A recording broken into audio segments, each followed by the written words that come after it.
Video like जरूर कर लीजिए और ऐसे वीडियो लगातार फ्री में पाने के लिए चैनल को तुरंत सब्सक्राइब कर लीजिए और बेल आइकन को जरूर टैप कर लीजिए ताकि आगे भी सारे वीडियो आपको मिलते रहे। यूट्यूब में फॉलो करते हैं तो प्लीज ये वाला फ्री टेलीग्राम चैनल जरूर ज्वाइन कर लीजिएगा। सारे नोटिफिकेशन सारे अपडेट यहीं पे आते हैं, ध्यान रखिए।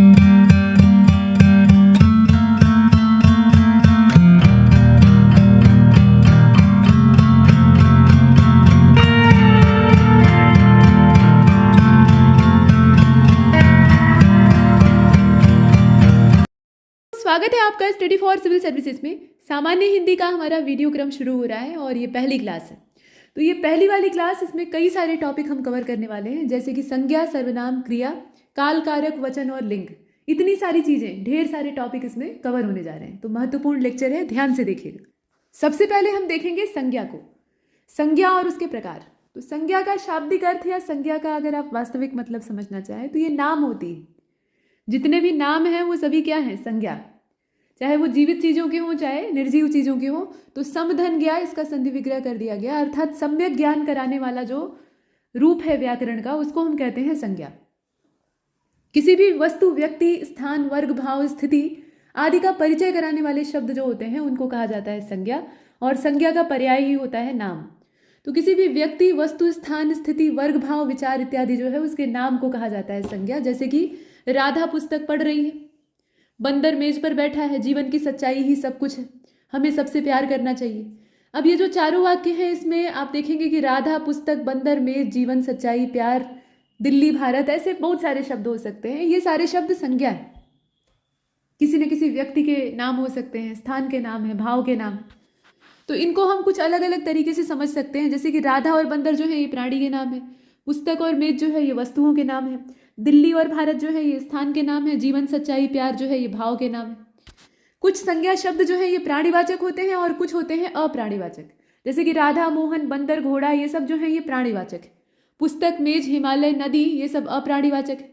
कुछ संज्ञाओं को गिना जा सकता है तो उनको हम गणनीय संज्ञा कहेंगे, जैसे कि मेज, कुर्सी, मनुष्य, हाथी, इनकी संख्या को आप गिन सकते हैं। कुछ को आप नहीं गिन सकते हैं तो वो अपना अगणनीय में आ जाएगा, जैसे कि आग है, सच्चाई है, प्यार है, वायु है। तो संज्ञा का शाब्दिक अर्थ है नाम, जो सबका ज्ञान कराए वो संज्ञा है। संज्ञा के भेद क्या हो सकते हैं? तो तीन मुख्य प्रकार होते हैं, जातिवाचक, व्यक्तिवाचक और भाववाचक। या क्रम से देखें तो व्यक्तिवाचक, भाववाचक, माफ कीजिएगा, व्यक्तिवाचक, जातिवाचक और भाववाचक। तो व्यक्तिवाचक संज्ञा जो है ये कैसी होती है? परिभाषा से शुरू करते हैं। जो शब्द किसी विशेष व्यक्ति, स्थान या वस्तु का बोध कराते हैं उनको कहा जाता है व्यक्तिवाचक संज्ञा। जैसे कि व्यक्ति का नाम हो गया। अच्छा, व्यक्तिवाचक संज्ञा अपने आप में यूनिक होती है, उसके जैसा कोई दूसरा नहीं होता है। हाँ, कभी कभी ये जातिवाचक संज्ञा के रूप में भी इस्तेमाल होती है, उसको भी हम देखेंगे। तो रमेश, रहमान, शीला, मीरा, विलियम, ये जो है ये व्यक्तियों के नाम हैं, तो ये सारे व्यक्तिवाचक संज्ञा। वैसे स्थान के नाम है, तमाम नाम आप देख रहे हैं, ठीक है। किसी देश का नाम हो सकता है, महाद्वीप का नाम, प्रदेश का नाम, जिले का नाम, कस्बे का नाम, जगह का नाम, ठीक है। तो वो आप सभी रखेंगे व्यक्तिवाचक में। वस्तु के जितने नाम हैं उसमें जैसे अब कहा गया कि गंगा, तो नदियां तो बहुत सारी हैं लेकिन गंगा कहने पर जो एक ही नदी का चित्र दिमाग में उभरता है तो ये व्यक्तिवाचक संज्ञा। वैसे ही हिमालय, चेतक, गीता, हिंद महासागर, तो ये सारी जो है ये व्यक्तिवाचक संज्ञाएं हैं। जातिवाचक में पूरी प्रजाति का बोध होता है, पूरे समूह का बोध होता है। जैसे कि मनुष्य है, घोड़ा है, पहाड़, नदी, सोना है ना, सोना, लोहा, ये क्या है? धातुएं हैं। तो जातिवाचक संज्ञा के दो उपभेद हो सकते हैं। कुछ लोग इसे भी दो वैरायटी मान लेते हैं। कुछ विद्वानों का ऐसा मानना है कि ये भी दो प्रकार हैं, लेकिन प्रकार बनाना यहाँ उचित नहीं है, ये इसी में आएंगे। पहला अपना पदार्थवाचक संज्ञा या द्रव्यवाचक संज्ञा होती है, द्रव्य का मतलब मैटर, पदार्थ, और दूसरी होती है समूहवाचक, ठीक है। तो द्रव्यवाचक क्या चीज है? इसमें पदार्थों का या फिर किसी सामग्री का बोध होता है जिससे कि हम चीजों को बना सकते हैं। जैसे कि लकड़ी, सोना, चांदी, लोहा, पीतल, स्टील, या तमाम धातुओं के नाम है, ऊन, इनसे आप तमाम चीजें बना सकते हैं। पदार्थ का इस्तेमाल करके हम वस्तुओं का निर्माण करते हैं। तो ये सारे जो पदार्थ हैं ये पदार्थवाचक संज्ञा अर्थात जातिवाचक संज्ञा के ही एक वर्ग में आते हैं, ठीक है। और प्रायः ये एक वचन में इस्तेमाल होते हैं, इनको बहुवचन में इस्तेमाल करने का कोई मतलब नहीं, और इन्हें आप गिन नहीं सकते। पदार्थ को आप क्या गिनेंगे? परिमाण उसका नाप सकते हैं लेकिन गिनती थोड़े न कर सकते हैं, तो ये गणनीय नहीं होते। समूहवाचक में एक व्यक्ति के वाचक के तौर पे नहीं बल्कि पूरे समुदाय का बोध ये कराने वाले होते हैं, जैसे सेना, पुलिस, भीड़, मेला, सभा, कक्षा, दल, इसमें क्या हो रहा है, पूरे झुंड का आपको आभास हो रहा है। सेना शब्द आप प्रयोग करेंगे तो उसमें कोई एक व्यक्ति तो होगा नहीं, बहुत सारे सैनिक, है ना। वैसे ही पुलिस, मतलब एक पुलिस नहीं, बहुत सारे। मेला, सभा, कक्षा, ये सारे जो है ये समूह का ही बोध करा रहे हैं। तो इनका प्रयोग हम एक वचन में करते हैं, लेकिन इसके अंदर जो निहित भाव होता है वो क्या होता है, समूह का होता है। और आगे जैसा कि आपको बताया, कभी कभी कुछ जातिवाचक संज्ञा पद किसी व्यक्ति विशेष के लिए इस्तेमाल होते हैं, जैसे कि पंडित जी। अब पंडित जी शब्द का हमने इस्तेमाल किया या नेताजी शब्द का इस्तेमाल किया, तो वैसे तो पंडित और नेता मतलब कई सारे हो सकते हैं, उनकी पूरी जाति हो सकती है, लेकिन ये जातिवाचक संज्ञा होते हुए भी एक व्यक्ति की ओर या दो व्यक्तियों की ओर इशारा करते हैं। जैसे पंडित जी कहा तो जवाहरलाल नेहरू का दिमाग में आया, नेताजी कहा तो सुभाष चंद्र बोस का मतलब समझ में आया, है ना। तो यहाँ पर एक व्यक्ति की ओर ये इशारा कर रहे हैं। तो इस तरह की जातिवाचक संज्ञाएं जो हैं वो आमतौर पे व्यक्तिवाचक के तौर पर इस्तेमाल हो जाती हैं। और इसका उल्टा भी हो सकता है, मतलब व्यक्तिवाचक संज्ञा जातिवाचक संज्ञा के तौर पर भी इस्तेमाल हो सकती है। तो दोनों के उदाहरण यहाँ दिए हुए हैं, जैसे कि पंडित जी भारत के पहले प्रधानमंत्री थे। अब यहाँ कहना नहीं होगा कि नेहरू जी की बात हो रही है, और नेताजी ने अंग्रेजों के छक्के छुड़ा दिए, यहाँ भी बताने की आवश्यकता नहीं है, सुभाष चंद्र बोस जी का दिमाग में अपने आप आ जाएगा। वैसे ही यहाँ कहा गया ना कि व्यक्तिवाचक संज्ञा जो है वो अपने विशिष्ट गुणों की वजह से जातिवाचक के रूप में भी इस्तेमाल हो जाती है, जैसे कि आज भी हरिश्चंद्रों की कमी नहीं। अब हरिश्चंद्र, राजा हरिश्चंद्र एक व्यक्ति थे, तो कायदे से ये व्यक्तिवाचक संज्ञा होगा, लेकिन यहाँ पर हम इसे जातिवाचक के तौर पर इस्तेमाल कर रहे हैं, क्योंकि जितने सत्यवादी हैं उनकी एक जाति बन गई, उन्हें हम नाम दे देते हैं हरिश्चंद्र का। ठीक है, तो यहाँ सारे सत्यवादियों की ओर इशारा हो रहा है। वैसे ही जयचंद यानी गद्दार, विश्वासघाती, अपने ही भाई बंधुओं से विश्वासघात करने वाला। तो देश को ऐसे गद्दारों से बचना चाहिए, हमने लिख दिया यहाँ, उपमा दे दी कि देश को जयचंदों से बचना चाहिए। तो यहाँ पर क्या हो रहा है, व्यक्तिवाचक संज्ञा जातिवाचक के तौर पर इस्तेमाल हो रही। आगे वही व्याख्या दी हुई है। अब आइए भाववाचक को देखिए। जो शब्द धर्म, गुण, भाव, स्वभाव, अवस्था इत्यादि का बोध कराते हैं उनको हम भाववाचक संज्ञा में रखते हैं, जैसे कि लंबाई है, बचपन है, अहिंसा है, भय, खटास, आलस्य, ये सब मन के भाव हैं, ये कोई चीज़ नहीं है, कोई साकार चीज़ें नहीं होती हैं, ये मन की भावना होती है। तो हम भाववाचक संज्ञाओं को बनाने के लिए 5 प्रकार के शब्दों का इस्तेमाल कर सकते हैं। तो 5 प्रकार के शब्दों में एक तो खुद जातिवाचक संज्ञा आएगी, दूसरा अपना सर्वनाम है, तीसरा है विशेषण, और चौथा है क्रिया विशेषण। इसके अतिरिक्त भाववाचक संज्ञा अव्यय से भी बन सकती है, अव्यय से भी इसका निर्माण हो सकता है। तो यहाँ सबसे बनाकर देख लेते हैं। सबसे पहले संज्ञा जो जातिवाचक संज्ञा है उससे बना लीजिए भाववाचक। जैसे कि बच्चा, बच्चे से बना बचपन, भाववाचक हो गया। वैसे ही मित्र से बन गया मित्रता, बूढ़े से बन गया बुढ़ापा, शत्रु से बन गया शत्रुता, मनुष्य से मनुष्यत्व, भाई से भाईचारा, इंसान से इंसानियत, और ठग से ठगी। हमने क्या किया, जातिवाचक से भाववाचक संज्ञा बदल दी। कभी कभी सर्वनाम से बनती है, तो सर्वनाम में जैसे अपना है तो अपने से अपनापन और अपनत्व बन जाएगा, निज से निजत्व बन जाएगा।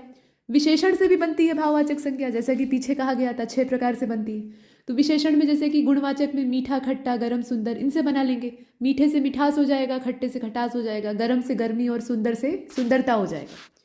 काले से कालापन, गहरे से गहराई, क्रिया से यहाँ तक आप देख रहे थे, ये हमने विशेषण से देखा। अच्छा, अब यहाँ से क्रिया से शुरू होता है, ये मोटे अक्षरों में नहीं लिखा है तो पहचान में नहीं आ रहा है। क्रिया से हम भाववाचक संज्ञा कैसे बनाएंगे, तो पढ़ने से हो जाएगा पढ़ाई, घबराने से हो जाएगा घबराहट, दौड़ने से हो जाएगा दौड़, हंसने से हो जाएगा हंसी। ये हो गया भाववाचक संज्ञा का निर्माण। अव्यय से कैसे बनाइएगा, तो शीघ्र एक अव्यय है, उससे बना शीघ्रता, मना से बना मनाही, समीप से बना सामीप्य या फिर समीपता। तो ये तरीके होते हैं। अगला टॉपिक देखिए, सर्वनाम। सर्वनाम यानी सबका नाम। तो जिन नामों के स्थान पे, मतलब जितने भी नाम हैं अर्थात संज्ञा है, तो उनके स्थान पर हम जिन शब्दों का इस्तेमाल करते हैं वो कहलाते हैं सर्वनाम। ठीक है, तो सर्वनामों का प्रयोग हम क्यों करते हैं, भाषा इससे सहज और आकर्षक बनती है, पढ़ने में सहूलियत होती है और लिखने और देखने में अच्छी लगती। तो सर्वनाम के 6 प्रकार होते हैं। वो 6 प्रकार यहाँ पर दिए हुए हैं। पुरुषवाचक यानी उसमें 3 वेराइटी आ जाएगी, उत्तम पुरुष, मध्यम पुरुष और अन्य पुरुष, आगे विस्तार से देखेंगे। निश्चयवाचक जैसे कि पहचान के लिए यह, ये, वह, वे, ऐसे। अनिश्चयवाचक है, पता ही नहीं है क्या चीज़ है तो कोई कुछ। प्रश्नवाचक है, पूछ रहे हैं आप कौन क्या। संबंधवाचक है, जो सो, संबंध बिठाने का काम। और निजवाचक यानी आप खुद स्वयं। कभी कभी निजवाचक को पुरुषवाचक का ही एक स्वरूप मान लिया जाता है, लेकिन दोनों 2 चीज़ें हैं। फिलहाल पुरुषवाचक को पहले देख लीजिए, पर्सनल प्रोनाउन। इसमें वक्ता, श्रोता, वक्ता या फिर एक सेकेंड रुक जाइए, वक्ता, श्रोता या किसी अन्य के लिए वक्ता भी हो सकता है, लेखक भी हो सकता है। फिलहाल वक्ता की बात हो रही है। तो बोलने वाला व्यक्ति जो है वो सुनने वाले या किसी अन्य के लिए इस्तेमाल करता है इन सर्वनाम शब्दों का। ठीक है, मतलब सामने उसके कोई व्यक्ति है, प्रत्यक्ष है, और उसके लिए वो इस्तेमाल कर रहा है। तो इसमें आप देखेंगे कि पुरुषवाचक सर्वनाम के 3 प्रकार हैं। अब इसके भेद यहाँ पर किए गए हैं। पहला अपना है उत्तम पुरुषवाचक। उत्तम पुरुषवाचक यानी फर्स्ट पर्सन को आप देखें, इसमें कहा गया कि जिन सर्वनामों का प्रयोग बोलने वाला अर्थात वक्ता, लिखने वाला अर्थात लेखक, दोनों में से कोई भी हो, वो अपने लिए करे, अपने लिए करे, तो इसे कहा जाता है उत्तम पुरुषवाचक सर्वनाम। जैसे कि खुद के लिए वो इस्तेमाल कर रहा है, मैं, मेरी, मेरा, मुझे, हम, हमारा, हमारी, हमको। ठीक है, तो ये सारे क्या हैं, ये उत्तम पुरुषवाचक सर्वनाम में आएंगे। जैसे कि मैं अपने स्कूल गया था, हम प्रदर्शनी देखने जाएंगे, इस विषय में हमारा बोलना ठीक नहीं। अब ये क्या हो रहा है, ये सारे सर्वनाम जो है ये खुद के लिए कर्ता इस्तेमाल कर रहा है। कर्ता वक्ता हो या श्रोता हो या दर्शक हो, कोई भी हो सकता है। अच्छा, यहाँ पर आप देखें मध्यम पुरुषवाचक सर्वनाम की बात हो रही है। ये दूसरा प्रकार है पुरुषवाचक सर्वनाम का। यहाँ पर होता ये है कि वक्ता या लेखक सुनने वाले या पढ़ने वाले अर्थात श्रोता या पाठक के लिए जो सर्वनाम इस्तेमाल करता है कथन में, वो यहाँ प्रयोग होते हैं। जैसे कि तू, तुम, तेरा, तेरी, तुम्हारा, तुम्हें, तुझे, आपका, आपकी, अपना, अपनी, आपको, इस तरह के जो इस्तेमाल हो रहे हैं ये क्या है, ये मध्यम पुरुषवाचक सर्वनाम। जैसे कि तू बहुत अच्छा लिखती है। अब तू बहुत अच्छा लिखती है मतलब यहाँ पर तू शब्द जो है ये मध्यम पुरुषवाचक में। तुम्हें गुरुजी ने बुलाया है, तुम्हें। आप सबके लिए पूजनीय है, आप शब्द है। ठीक है, पहले अपने देखो। इसके अलावा एक तीसरी वैरायटी होती है थर्ड पर्सन की, अन्य पुरुषवाचक में। तो इसमें कहा गया है कि जिन सर्वनामों का प्रयोग वक्ता या लेखक श्रोता को छोड़कर किसी अन्य के लिए करता है। ठीक है, श्रोता या फिर पाठक को छोड़कर, मतलब वक्ता है तो उसके लिए फिर श्रोता होने चाहिए जो कि सुन रहे हैं सामने उसके बैठ के, और लेखक है तो उसके लिए फिर उसके पाठक होने चाहिए जो कि उसी की लिखी हुई चीज़ को पढ़ रहे हैं। तो उन व्यक्तियों के लिए इस्तेमाल न करके बल्कि किसी और तीसरे व्यक्ति के लिए करता है। चर्चा तो वो अपने श्रोता और पाठकों से ही कर रहा है। ठीक है, वक्ता और लेखक जो है वो चर्चा अपने श्रोता या पाठक से ही कर रहा है, यानी सामने वाले व्यक्ति से कर रहा है, लेकिन बात किसकी कर रहा है, तीसरे व्यक्ति की कर रहा है जो कि वहां पर मौजूद नहीं। जैसे कि वह रोते रोते सो गई। अब यहाँ पर वह शब्द जो है वो किसी तीसरे थर्ड पर्सन की ओर इशारा कर रहा है। वैसे ही उसको बुलाकर समझाओ, उसको शब्द जो है ये थर्ड पर्सन की ओर इशारा कर रहा है, उन्हें अपनी गलती का पछतावा है। तो इस तरह से बनते हैं ये अन्य पुरुषवाचक। और हिंदी में अन्य पुरुषवाचक सर्वनाम के लिए आपका भी प्रयोग होता है। जैसे कि किसी सभा में मंच पर बैठे व्यक्ति का आप परिचय दें, जैसे आपने लोगों की बहुत सेवा की है। अब कोई बड़े विख्यात समाज सेवी जो हैं वो खड़े हैं मंच पर और उन्हीं की प्रशंसा हो रही है, तो आप कहेंगे कि आपने बहुत सेवा की है समाज की। तो आपने का मतलब सामने बैठे दर्शक थोड़े ही हैं, वो व्यक्ति हैं जो कि मंच पर है। ठीक है, आप मधुरभाषी हैं। तो यहाँ पर इन्होंने और ये जैसे जो सर्वनाम शब्द थे उनको हटाकर हमने आदर सूचक कुछ शब्दों का इस्तेमाल किया, तो वहां पर आप या आपने का हम प्रयोग कर सकते हैं। इसके बाद दूसरा प्रकार है डिमॉन्स्ट्रेटिव। डिमॉन्स्ट्रेशन का यहाँ भाव होता है, निश्चय होता है, आपको पता होता है कि ये चीज़ यही है। जैसे तो इसमें यह या वह जो है उस पर जोर दिया जाता है। यह और ये जैसे शब्द आमतौर पे जो नज़दीक होता है उसके लिए इस्तेमाल होते हैं, और वह और वे है तो वो दूर वाली चीज़ों के लिए इस्तेमाल होते हैं।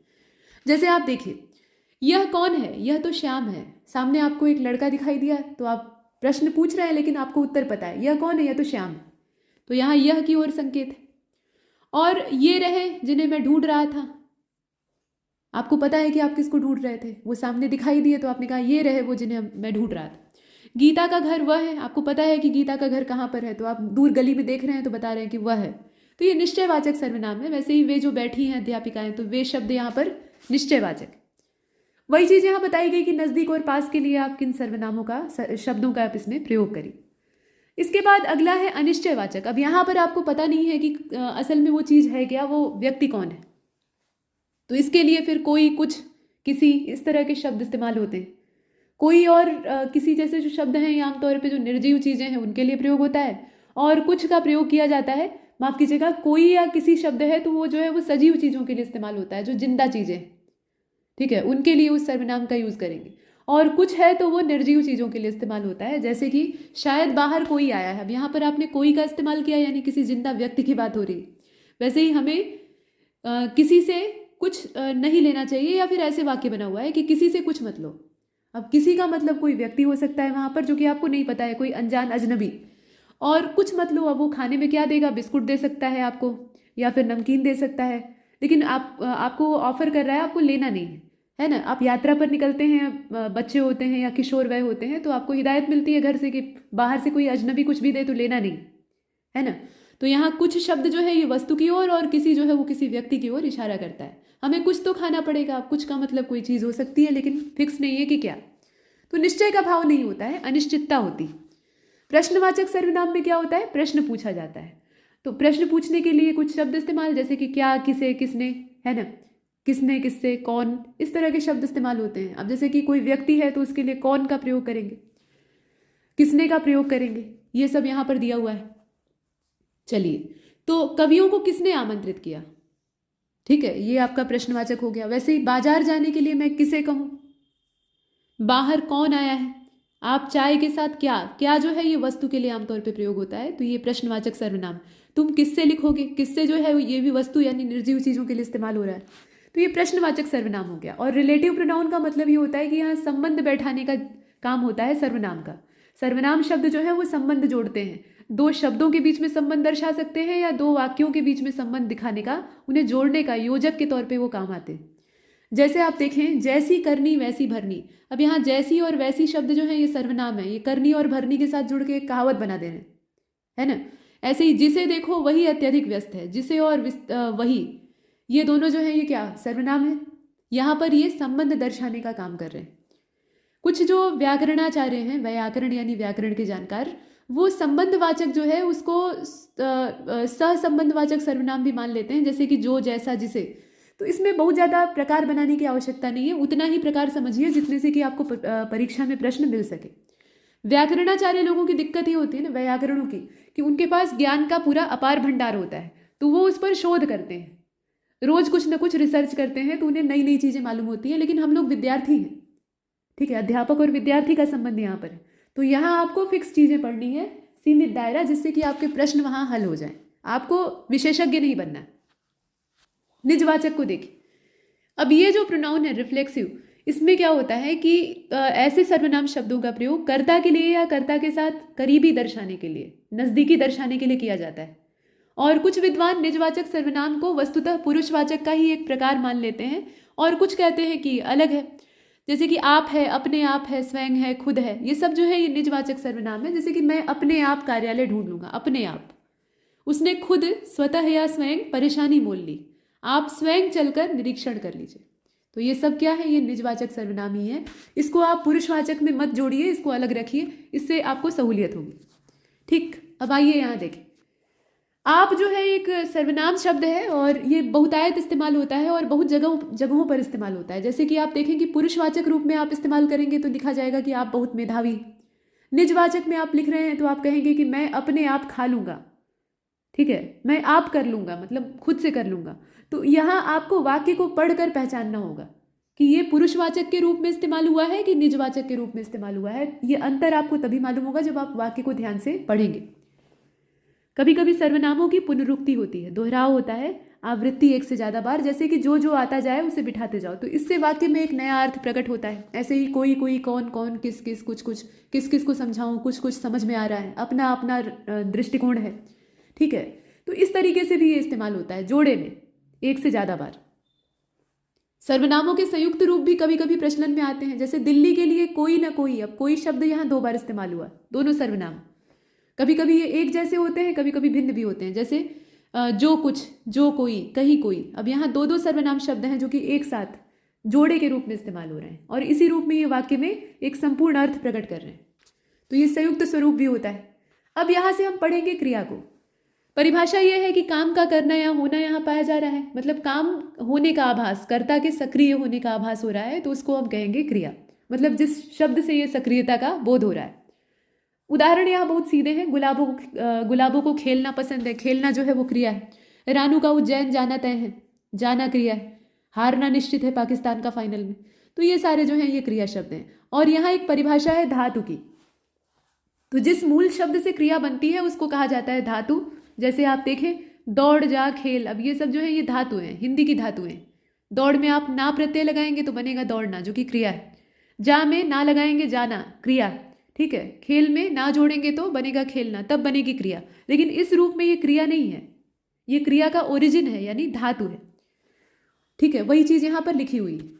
और आइए अब यहाँ से प्रकार देखते हैं। तो धातु, अभी परिभाषा हमने देखी कि धातु जो है वो क्रियाओं को बनाती है। अब धातुओं की बहुत सारी वैरायटी होती है। संस्कृत में अगर आप आएंगे ना तो धातु का पूरा एक आपको समूह दिखाई देगा, लेकिन यहाँ पर हम सिर्फ हिंदी में सीमित चीज़ों को देखते हैं। तो धातु के दो भेद हमें दिखाई देते हैं। एक तो मूल धातु है, मतलब वो किसी को जोड़ने जाड़ने से नहीं, अपने स्वतंत्र रूप में मौजूद है, किसी के योग इत्यादि से नहीं बनी। और दूसरी जो है वो यौगिक धातु है, जो कि प्रत्यय या फिर किसी अन्य शब्द या किसी टुकड़े के जोड़ने से बनी। तो मूल धातुएं अपने आप में स्वतंत्र होती हैं, दूसरे शब्दों पर निर्भर नहीं होती हैं, जैसे आप देख ही रहे हैं, पढ़ खा लिख पी चल, है ना। और यौगिक धातुएं स्वाधीन नहीं होती हैं, प्रत्यय आमतौर पे उसमें अंत में जोड़ा जाता है। जैसे कि चल में आपने ना जोड़ा तो बना चलना, खा में ना जोड़ा तो बना खाना, ऐसे ही देखना पढ़ना। तो धातुओं की तादाद अनंत है, इन्हें आप गिन नहीं सकते। कुछ एक अक्षर वाली, कुछ दो अक्षर वाली, कुछ चार चार अक्षर वाली भी हो सकती है। तो इनके अक्षरों पर मत जाइए, ये यहाँ कहने का तात्पर्य। कुल मिलाकर यौगिक धातु की जहाँ तक बात है, मूल धातु में तो बात ही खत्म है कि उसमें किसी तरह का योग या संयोजन होता ही नहीं है। लेकिन जो यौगिक धातु है, यहाँ पर बात हुई कि हम जोड़ते हैं। तो कैसे जोड़ते हैं, मतलब यौगिक धातु को हम बनाते कैसे। तो बनाने के यहाँ 3 तरीके दिए हुए हैं। पहला तरीका तो सीधा है कि प्रत्यय जोड़ दीजिए, उससे सकर्मक, अकर्मक से सकर्मक और प्रेरणार्थक धातुएं बन जाती। दूसरा, कई धातुओं को आपस में ही संयुक्त कर दीजिए तो उससे भी बन जाएगा। या फिर संज्ञा या विशेषण से भी आप नाम धातु बना सकते हैं, वो भी एक तरीका है। ज़्यादा प्रचलित तरीका प्रत्यय वाला है। बाकी 2 तरीके जो हैं वो भी प्रयोग तो होते ही हैं, लेकिन यहाँ पर उतने काम के नहीं। अब आइए आगे चलते हैं। यहाँ आप प्रेरणार्थक क्रिया को देख लीजिए। कर्ता खुद काम नहीं करता है, खुद क्रिया नहीं करेगा, दूसरे को उकसाएगा, दूसरे को प्रोत्साहित करेगा कि आप करिए। ठीक है, तो ऐसे ही होगा जैसे कि क्रिया एक सामान्य है करना। अब इसको अगर हम प्रेरणार्थक में बदलना चाहेंगे, प्रेरणा देके करवाने का भाव, तो हो जाएगा कराना या करवाना, काटना का कटवाना, लजाने का लजवाना, लिखने का लिखवाना, खाने का खिलवाना या खिलाना, चलने का चलवाना या चलाना, देने का दिलवाना दिलाना, दोनों हो सकता है। सोने का भी वैसे ही आप देख रहे हैं। ठीक है, तो ये प्रेरणा देने का भाव। अब यहाँ पर सकर्मक अकर्मक का कॉन्सेप्ट दिया है, जो कि बहुत बार प्रश्न का अंग बनता है आपके।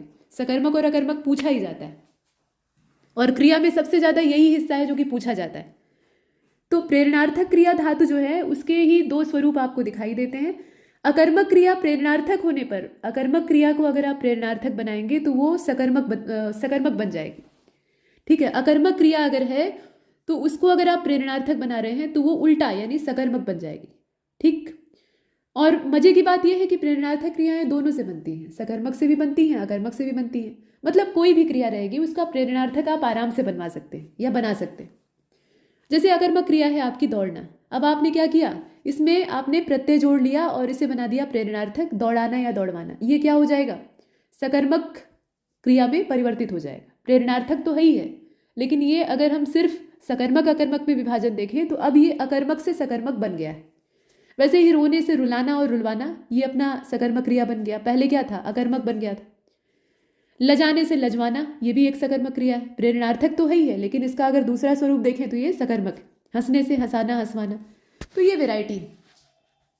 देखिए, सकर्मक क्रिया और प्रेरणार्थक क्रिया में रूपांतरण दिया हुआ है। जैसे कि काटना जो है वो एक सकर्मक क्रिया है, इससे कटाना और कटवाना हो जाएगा। दौड़ने से दौड़ाना दौड़वाना, पढ़ने से पढ़ना पढ़वाना, सोने से सुलाना सुलवाना, हंसने से हंसाना हंसवाना।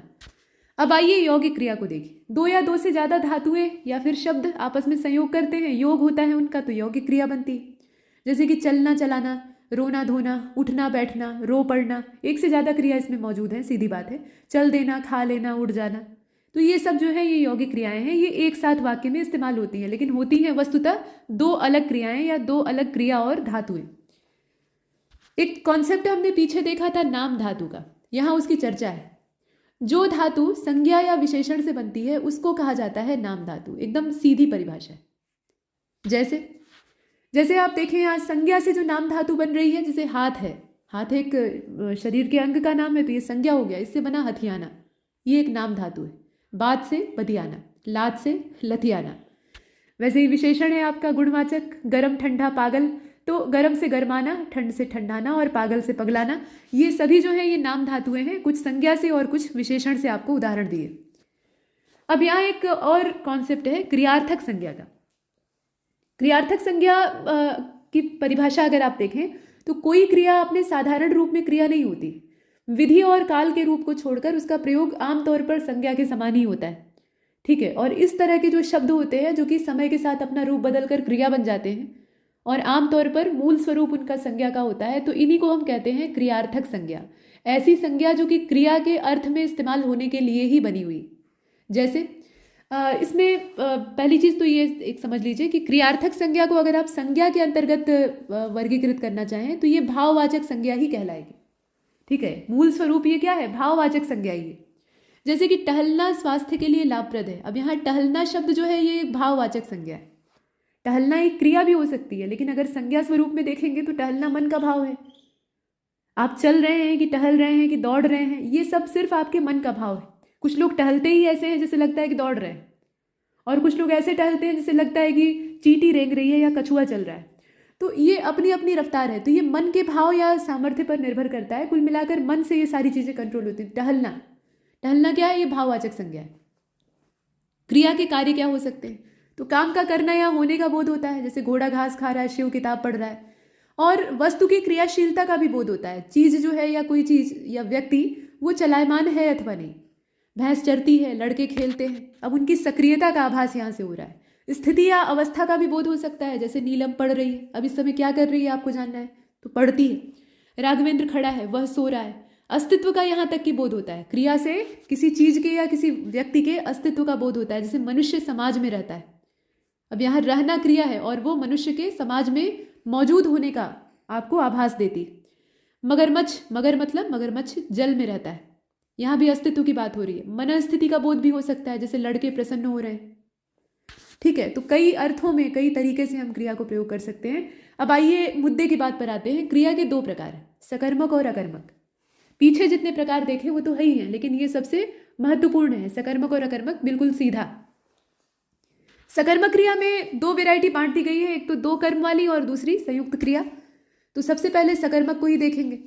जिस क्रिया के व्यापार का फल कर्म पर पड़ता है उसे हम कहते हैं सकर्मक। जैसे कि मंजुल आम खा रहा है, यहाँ जो खा रहा शब्द है इसका ये क्या है, क्रिया है। पहली चीज पहचान रहे हैं ना, तो इसका प्रभाव किस पर पड़ रहा है, मंजुल पर पड़ रहा है कि आम पर पड़ रहा है। अब आप कहेंगे कि मंजुल को विटामिन मिल रहे हैं आम खाने से, तो उस पर भी पड़ेगा, तो वो तो बाद में पड़ेगा। तात्कालिक असर किस पर पड़ रहा है, आम पर पड़ रहा है। आम खत्म हो जाएगा, उसको वो खा जाएगा, गुठली बचेगी, है ना।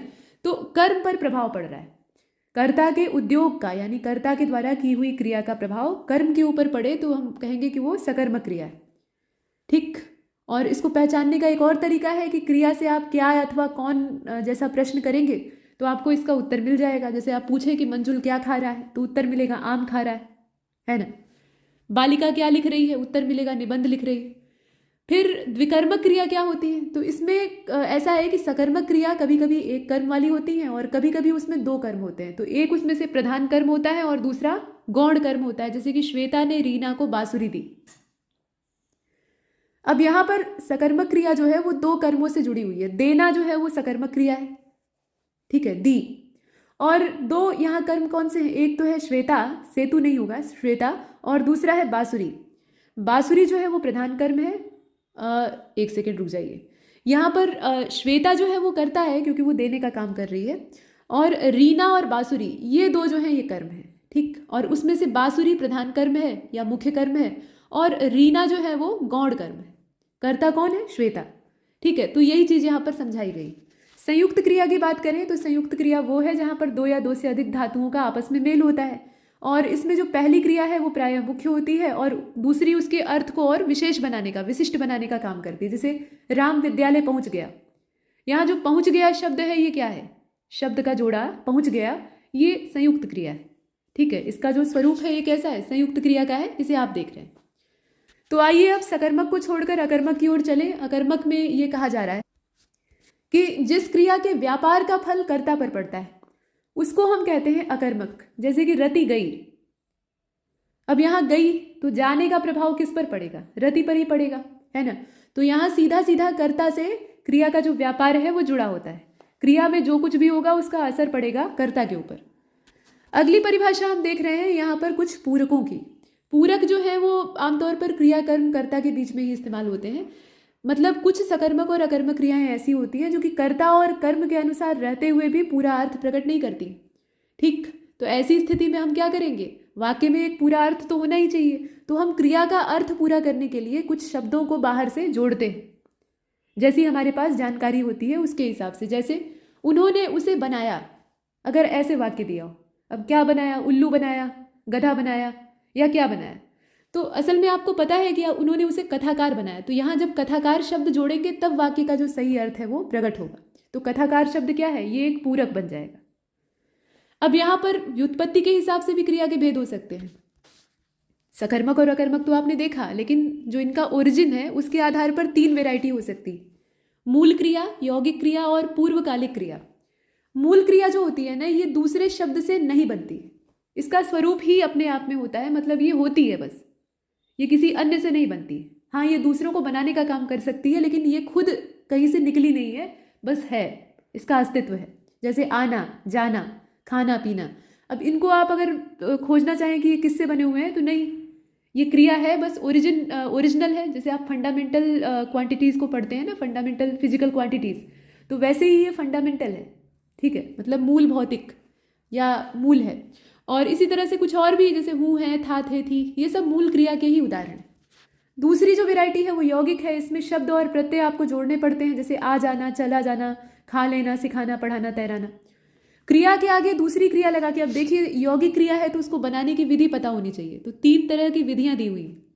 क्रिया के आगे दूसरी क्रिया लगाकर आप बना सकते हैं, जैसे खा जाना, गिर पड़ना, है ना। इसमें एक तो मुख्य क्रिया होती है, दूसरी होती है सहायक क्रिया। खा जो है वो मुख्य क्रिया है और जाना जो है वो सहायक क्रिया है, ऐसे ही गिर पड़ना। और दूसरा जो है वो क्रिया के आगे आप आ या बा जैसे जो प्रत्यय हैं उनको लगा के बना सकते हैं, जैसे चलने से चलाना हो गया, तैरने से तैराना हो गया, मतलब ये प्रेरणार्थक वाले भाव में आ जाएगा। और तीसरा प्रकार होता है संज्ञा अथवा विशेषण के आगे ना प्रत्यय लगा के, जैसे धिक्कार में आपने ना जोड़ा तो बना धिक्कारना, पुचकार में आपने ना जोड़ा तो बना पुचकारना, खरीद में आपने ना जोड़ा तो बना खरीदना। तो इसको हम कहते हैं नाम धातु क्रिया। चूंकि यहाँ पर क्या होता है, आमतौर पर संज्ञा अथवा विशेषण का प्रयोग हो रहा है, तो पीछे हमने नाम धातु की परिभाषा देखी थी, इन्हीं दोनों से तो बनती है ना। तीसरा प्रकार है मूल और यौगिक के अलावा पूर्वकालिक क्रिया। अब इसमें ऐसा होता है कि जिस क्रिया का सिद्ध होना, पूर्ण होना, किसी दूसरी क्रिया के सिद्ध होने से पहले पाया जाता है, और जो लिंग वचन पुरुष से युक्त नहीं होती है उसको हम कहते हैं पूर्वकालिक क्रिया, जो कि पहले के समय में घटित हुई क्रिया है। जैसे गोलू पढ़कर सोती है, अभी क्या है, वो सो रही है, लेकिन उससे पहले उसने पढ़ाई की थी, तो पढ़कर जो है ये पूर्वकालिक क्रिया है। पढ़ने वाला काम सोने से पहले हो चुका है, तो पढ़कर जो है ये पूर्वकालिक क्रिया है। अब यहाँ क्रिया की अवस्था की चर्चा है, तो 3 अवस्था है, सीधी बात है, सामान्य, विधि और संभाव्य। सामान्य अवस्था में ये होता है कि क्रिया का साधारण स्वरूप हमें दिखाई देता है, जैसे दुर्गेश आया, गुड़िया खेल रही है, साधारण तरीके से हम बात करते हैं, आया है, खेल रही है, ये सब क्या है, खेलने के विधान का या आने के विधान का हमें निश्चय होता है। दूसरी जो है वो विधि अवस्था होती है। विधि अवस्था में आज्ञा, प्रार्थना या प्रश्न पूछने का भाव निहित होता है, ठीक है, आज्ञा, प्रार्थना या फिर प्रश्न पूछने का भाव निहित होता है, जैसे कि तुम खाओ। अब यहाँ पर क्या है, आज्ञा दी जा रही, आप मुझे 500 रुपये दीजिए, प्रार्थना की जा रही, क्या मैं अंदर आऊँ, प्रश्न पूछा जा रहा है और उसमें निवेदन का भाव छिपा हुआ है, क्या हम यहाँ घूम सकते हैं, यहाँ भी निवेदन और प्रश्नवाचक जो भाव है वो छिपा है, तो ये विधि वाले में आएगा। और इसमें भी 2 प्रकार हो सकते हैं, एक तो प्रत्यक्ष विधि हो सकती है यानी डायरेक्ट, और दूसरी इनडायरेक्ट यानी परोक्ष हो सकती है। प्रत्यक्ष विधि में आप देखें कि जैसे वर्तमान काल की स्थिति हमें दिखाई देती, मतलब प्रार्थना या प्रश्न का भाव तो होगा ही, लेकिन सभी जो चीज़ें यहाँ क्रिया की हैं वो वर्तमान काल में चल रही होंगी, जैसे कि अभी प्रकोष्ठ जाओ, हम यहाँ रहें, हे प्रभु उसकी रक्षा करो, ये तीनों वाक्य जो है ये प्रेजेंट टेंस में। तो जो वाक्य का स्वरूप है वो वर्तमान में रहे तो ये प्रत्यक्ष विधि होती है, वर्तमान में है तो आपके सामने वो घटित हो रहा है। और परोक्ष का मतलब ये है कि वो भविष्य के लिए रखा गया है, आपके सामने नहीं, और न बीता है, बीता होता तो भी आप जानते उसके बारे में, आप नहीं जानते हैं, आप सिर्फ संभावना व्यक्त कर सकते हैं। भविष्य में क्या है इसको कोई जानता नहीं है, लोग सिर्फ कयास लगाते हैं, है ना। तो यहाँ जैसे तुम कल कार्यालय जाना, अब यहाँ पर क्या है, कल की बात हो रही है, भविष्य की बात हो रही है। वैसे ही तुम मैदान में खेलोगे, अब गागेगी यानी ये फ्यूचर टेंस है, आप मुझे मोबाइल दीजिएगा, दीजिए नहीं दीजिएगा, और तुम कल घर जाना, तो इसका मतलब ये है कि सारी चीज़ें जो है ये भविष्य में घटित होने वाली हैं, भविष्य में इनका कार्यान्वित होने का समय दिखाई देता है। संभाव्य अवस्था भी एक वैरायटी है, ये ऐसी स्थिति होती है, ऐसी अवस्था होती है जिसमें क्रिया से अनुमान, इच्छा या संदेह आदि का बोध होता है। जैसे कि शायद वह आगरा में मिल जाए। अब यहाँ आपको तय नहीं है कि वो मिलेगा, आपने अंदाजा लगाया। वह घर पर होगा या नहीं, आप नहीं जानते हैं है या नहीं। मैं परीक्षा में शायद उत्तीर्ण हो जाऊं, वह कल आएगा या नहीं, है ना। तो यहाँ पर संभावना की बात होती है, संभाव्य अवस्था इसी प्रकार से दिखाई देती। अब अगला हमारा जो टॉपिक है वो है काल। काल का शाब्दिक अर्थ होता है समय। तो परिभाषा सीधी है कि क्रिया के जिस रूप से कार्य करने या होने का समय मालूम होता है, कार्य के करने या होने का हमें समय मालूम होता है, उसको हम कहते हैं काल। और इसमें दोनों तरह की अवस्था हो सकती है, पूर्ण या अपूर्ण। वो तो पीछे आगे जब हम लोग प्रकार देखेंगे ना भूत भविष्य वर्तमान का, तो उसमें इन चीज़ों को देखेंगे। यहाँ एक रफ तरीके से आपको सिर्फ बताया गया है उदाहरण के तौर पे कि बच्चे खेल रहे हैं, बच्चे खेल रहे थे, बच्चे खेलेंगे। मतलब आपको वर्तमान, भूतकाल और भविष्यकाल तीनों के उदाहरण दिए हुए हैं वाक्य के। तो अब सीधे सीधे आप यहाँ टेंस की वैरायटी देख रहे हैं, और इसमें पहला अपना है वर्तमान, उसके बाद दूसरा भूत, तीसरा भविष्य, और उसको आप समझ ही रहे हैं कि क्या होता है। जो चल रहा है वो वर्तमान है, जो बीत गया वो भूत है, जो आएगा वो भविष्य है। तो आइए अब यहाँ सीधे मुद्दे की बात पर चलते हैं। वर्तमान काल जो है ना, इसमें वर्तमान में चल रहे समय का बोध होता है। एग्जाम्पल आप सभी जानते हैं, पिताजी समाचार सुन रहे हैं, पुजारी पूजा कर रहा है, प्रियंका स्कूल जा रही या जाती है। तो ये सारी वर्तमान काल की क्रिया है। लेकिन अब मुख्य बात इसमें यह है कि वर्तमान काल के 5 प्रकार होते हैं। अंग्रेजी में आप 4 प्रकार ही पढ़ते हैं, प्रेजेंट टेंस का भी 4, वैसे ही पास्ट और फ्यूचर का भी। लेकिन यहाँ पर 5 प्रकार है। हिंदी अंग्रेजी की तुलना में, और अंग्रेजी ही क्यों, दुनिया की किसी भी भाषा की तुलना में संस्कृत को छोड़कर सबसे ज़्यादा सक्षम भाषा है। संस्कृत को इसलिए छोड़कर क्योंकि अपनी माँ से वो पंगा नहीं लेती है, संस्कृत उसकी माँ है, तो वहाँ से वो पैदा हुई है। तो संस्कृत का व्याकरण जो है वो अथाह है ना। तो उसका विस्तार फिर कुछ पता नहीं है, जितना कंपाइल किया गया है उतना ही लोग जानते हैं। लेकिन हिंदी भाषा जो है वो सबसे ज़्यादा सामर्थ्यवान भाषा है, और इसकी जितनी भी विधियाँ हैं वो वैज्ञानिक, विज्ञान के प्रयोगों पर आधारित, इसलिए ये बहुत ज़्यादा प्रैक्टिकल है और ये कभी नष्ट नहीं होगी। कुछ लोग ये कहते हैं कि हिंदी का पतन हो रहा है और समय के साथ ये विलुप्त हो जाएगी, ऐसा नहीं है। ये अपने स्वरूप को बदल ले भले ही, लेकिन ये खत्म नहीं होगी। तो वर्तमान काल जो है इसमें 5 वैरायटी हिंदी में है, अंग्रेजी में सिर्फ हम 4 पढ़ते हैं। सामान्य वर्तमान है, तात्कालिक है, पूर्ण वर्तमान है, संदिग्ध वर्तमान है और संभाव्य वर्तमान है। नाम से इसकी परिभाषा क्लियर है, लेकिन फिर भी देख लीजिए उदाहरण के साथ। सामान्य वर्तमान काल का मतलब यह है कि सामान्य रूप से हमें वर्तमान की स्थिति का बोध हो रहा है। जैसे कि यहाँ देखें, आप कहा गया कि वह आता है, वह देखता है, माता जी माला जपती हैं। तो ये सब क्या है, ये साधारण स्वरूप में लिखा गया वर्तमान काल का एक वाक्य है। तात्कालिक वर्तमान का मतलब है कि अभी तत्काल में वो चीज़ चल रही है, जैसे मैं पढ़ रहा हूँ, वह जा रहा है, ये सब तत्काल में हो रही घटनाएं। पूर्ण वर्तमान का मतलब ये है कि वो काम वर्तमान काल में ही सही, लेकिन पूर्ण हो चुका है, उसकी सिद्धि का हमें पता लग चुका है, उसकी संपूर्णता का हमें पता लग चुका है। जैसे कि वह आया है, सीता ने पुस्तक पढ़ी है, यानी पढ़कर कंप्लीट कर ली है, वो हमें वर्तमान में पता है। संदिग्ध वर्तमान का मतलब यह है कि यहाँ आपको संदेह है कि वो चीज़ हो रही है या नहीं हो रही है। जैसे राम खाता होगा, वर्तमान में वो खाता होगा ऐसा आप अंदाजा लगा रहे हैं, लेकिन आपको श्योर नहीं है। वैसे ही वो पढ़ता होगा, वह जाता होगा। तो इन क्रियाओं में संदेह का भाव हमें झलक रहा है। और 5वां नंबर है संभाव्य वर्तमान का। यहाँ संभावना हम व्यक्त करते हैं, जैसे कि वह आया हो सकता है कि वह आया हो, वह लौटा हो, है ना। तो यहाँ हम संभावना व्यक्त कर रहे हैं, यहाँ भी श्योरिटी नहीं है। संदिग्ध और संभाव्य दोनों में आपको निश्चित नहीं है कि ये चीज़ हो ही रही है या नहीं हो रही है, सिर्फ आप कयास लगा रहे हैं। इसमें संदेह व्यक्त कर रहे हैं, यहाँ अंदाजा लगा रहे हैं। इसके बाद दूसरा प्रकार अपना है भूतकाल का। बीते हुए समय का बोध होता है, सीधी बात है। तो इसमें भी आप देखेंगे भूतकाल के 6 प्रकार होते हैं। वर्तमान के 5 थे, भूतकाल के 6 प्रकार होते हैं। और भूतकाल को पहचानने के लिए कॉमन चीज़ है था, थे, थी। इसको आप अंग्रेजी हिंदी सब जगह पढ़ते हैं। तो यहाँ देखिए, सामान्य भूतकाल, आसन्न, पूर्ण, अपूर्ण, संदिग्ध और हेतु, हेतुमद। ये जो हेतु हेतुमद है ना, ये आपको भूतकाल में भी दिखेगा, वर्तमान में भी आप देखेंगे। लेकिन ये माफ कीजिएगा, ये भूतकाल में आपको दिख रहा है, वर्तमान अभी की स्थिति है। और भविष्यकाल का जब आप आगे पढ़ेंगे, परिभाषा पढ़ेंगे, तो उसमें भी जो प्रकार आप देखेंगे उसमें हेतु हेतुमद दिखाई देगा। मतलब एक वाक्य के परिणाम से दूसरा जो है वो जुड़ा हुआ होता है। तो एक क्रम से देखना शुरू करते हैं। सबसे पहले है सामान्य भूतकाल, ठीक है। सबसे पहला इसमें है सामान्य भूतकाल। तो इससे सामान्य रूप से हमें किसी बीते हुए समय का ज्ञान होता है, लेकिन विशेष समय का ज्ञान नहीं हो पाता है। सिर्फ ये पता लगता है कि काम बीते हुए समय में हुआ है। तो इसको हम सामान्य भूतकाल में रखते हैं। जैसे कि मोहन आया, सीता गई, कब गई, कैसे गई वो नहीं मालूम। राम ने रावण को मारा, ठीक है, तो ये सारे जो है ये क्या है, सामान्य भूतकाल के उदाहरण है, बीती हुई बातें हैं, सिर्फ हम इतना जानते हैं। आसन्न भूतकाल का मतलब ये है कि अभी हाल ही में बीता है, अभी जस्ट वो चीज़ जो है वो खत्म हुई है और आप उसी के बारे में बता रहे हैं। जैसे मैंने आम खाया है, अभी मुंह धोकर आप आए हैं और बता रहे हैं कि आम खाया है, आम बहुत मीठा था। मैं अभी सोकर उठी हूँ, आंख मलते हुए आपने बताया।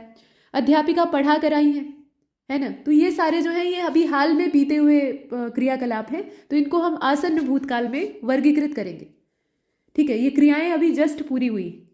और पूर्ण भूतकाल का मतलब ये है कि वो क्रिया जो है वो हो चुकी है बीते हुए समय में, पास्ट में, और उसे बीते हुए या संपूर्ण हुए काफ़ी समय बीत चुका है। जैसे उसने श्याम को मारा था, अब जब भी मारा था तो वो पीछे की बात है। अंग्रेजों ने भारत पर राज किया था आज से सैकड़ों साल पहले, है ना। महादेवी वर्मा ने संस्मरण लिखे थे, अब आज ही तो लिखे नहीं है, आज से दशकों पहले की बात है ना। तो ये सारी चीज़ें पीछे बीत चुकी हैं, एक समय में संपूर्ण हो चुकी हैं, आज हम उनके बारे में चर्चा कर रहे हैं। अपूर्ण भूतकाल का मतलब ये है कि क्रिया भूतकाल में हो तो रही थी, लेकिन हमको यही नहीं पता है कि वो अभी तक पूरी हुई या नहीं हुई, उसमें पूर्णता हमें नहीं दिखाई देती है। जैसे कि पिंटो रील बना रहा था, ठीक है, आप सड़क से गुजर रहे थे तो आप देखें कि एक रेस्तरा के पास पिंटो नाम का एक व्यक्ति है, लड़का है, वो अपने चैनल के लिए रील बना रहा है। तो वहां से गुजरते हुए आपने एक नज़र मारी और उसके बाद आप पहुंच गए अपना जहां जाना था आपको। वहां जाकर आप चर्चा कर रहे हैं कि मैंने देखा कि पिंटो रील बना रहा था। अब आप ये श्योर नहीं है कि वो रील बना भी चुका होगा या नहीं। तो ये अपूर्णता का आभास कराता है। रीता सो रही थी, अब सोकर उठ भी चुकी हो, नहीं भी उठ चुकी हो, दोनों हो सकता है, ठीक है।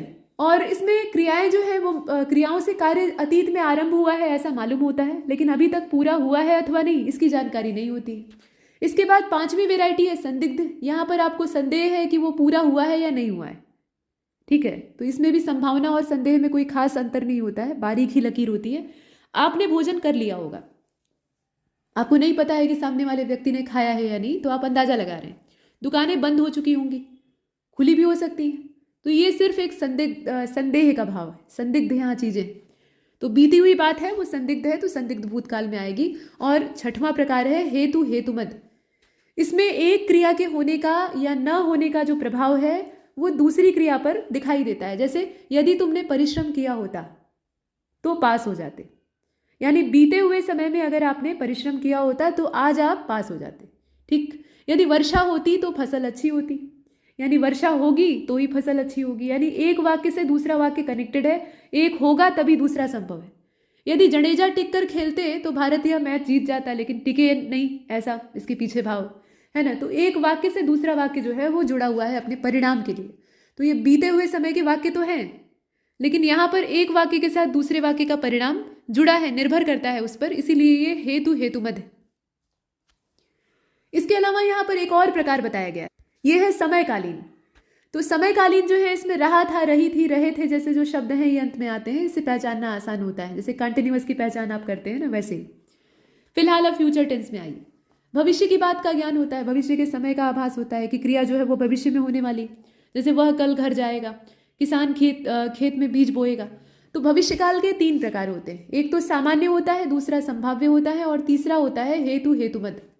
सामान्य में सामान्य ढंग से हम भविष्य की बातों की चर्चा करते हैं कि ये चीज़ भविष्य में होगी, कब होगी, कैसे होगी, वो नहीं पता होता, मतलब एक साधारण जानकारी अपने पास होती है। जैसे बच्चे कैरम बोर्ड खेलेंगे, मतलब कैरम खेलेंगे, दुर्गेश अपने माता पिता का नाम रोशन करेगा। अब ये कब होगा, नाम कब रोशन होगा वो नहीं मालूम, सामान्य आपको बता दिया गया कि ये फ्यूचर में होने वाली घटना है, तो ये सामान्य भविष्य काल में आ गया।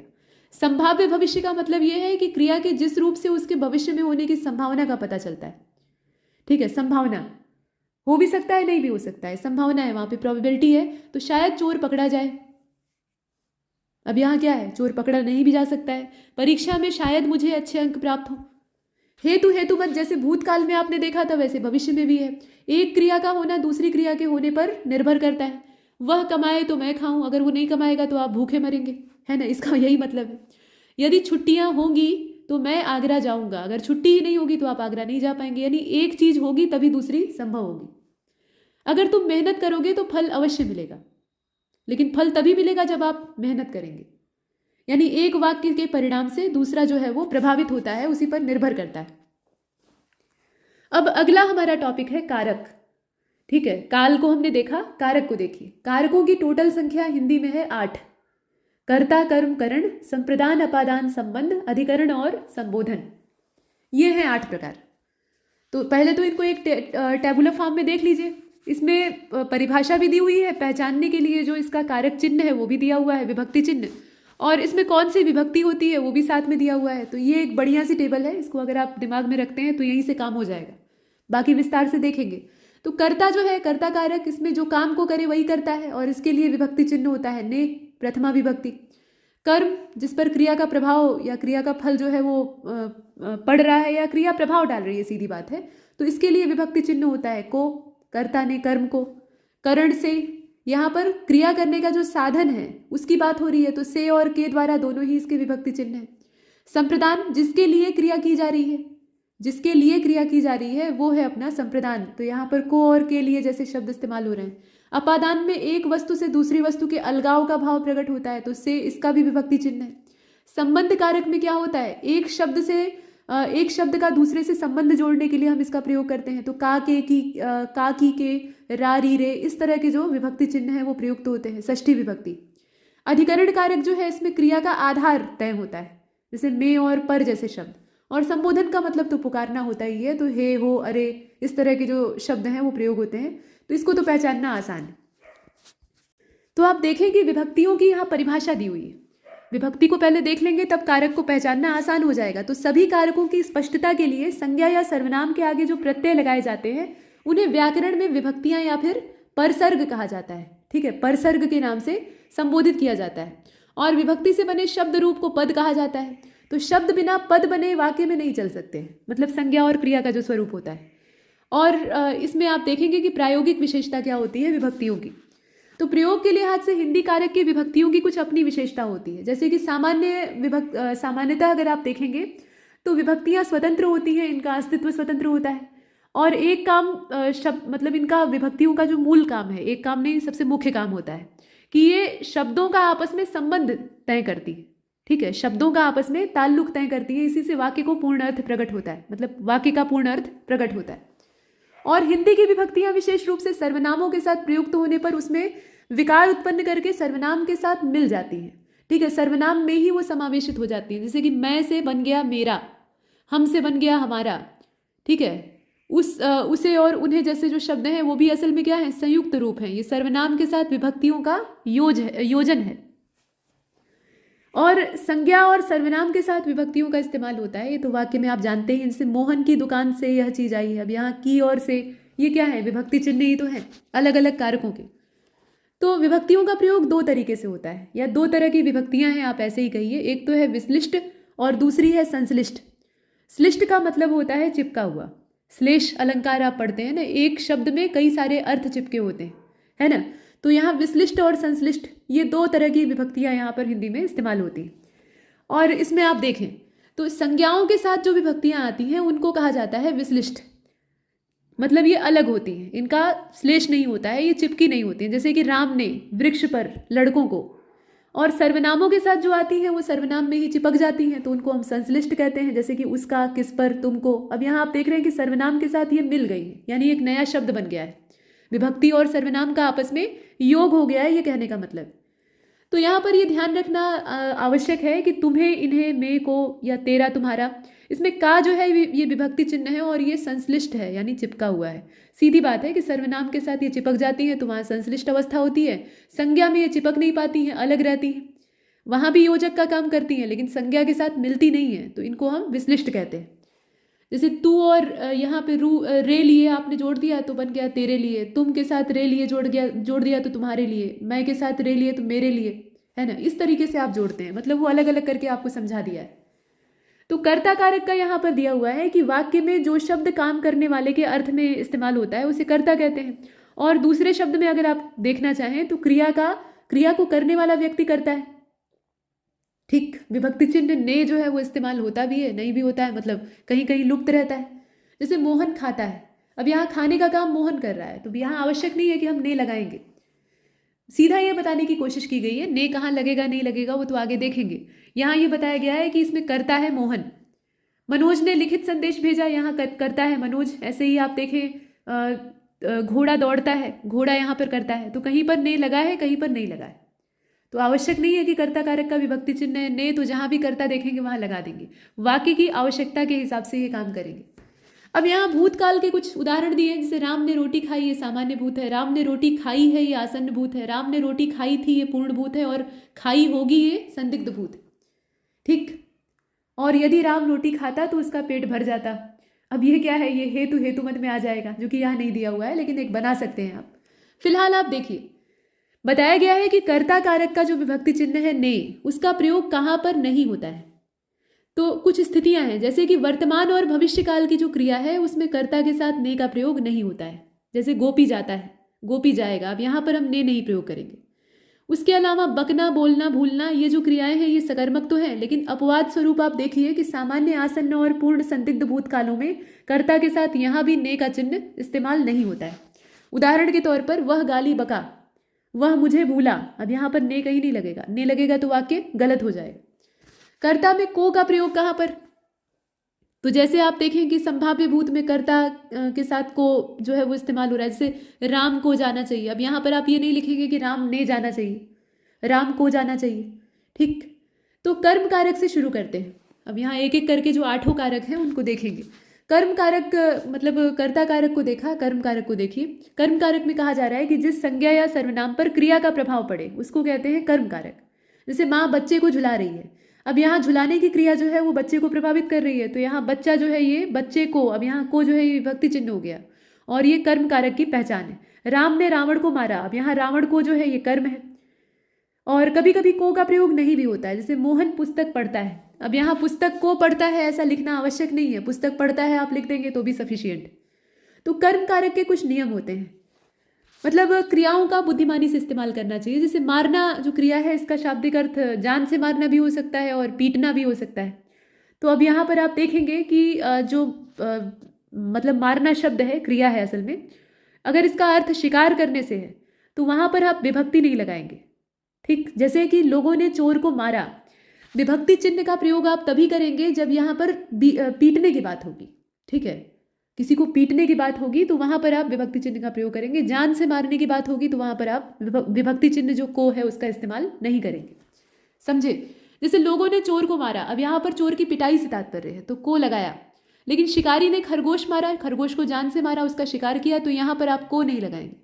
हरि ने बैल को मारा, जान से तो नहीं मारेगा, तो पीट रहा है गुस्सा होकर, तो यहाँ पर को लगा है विभक्ति चिन्ह, तो इसका मतलब क्या है कि यहाँ पर पीटने की बात हो रही है।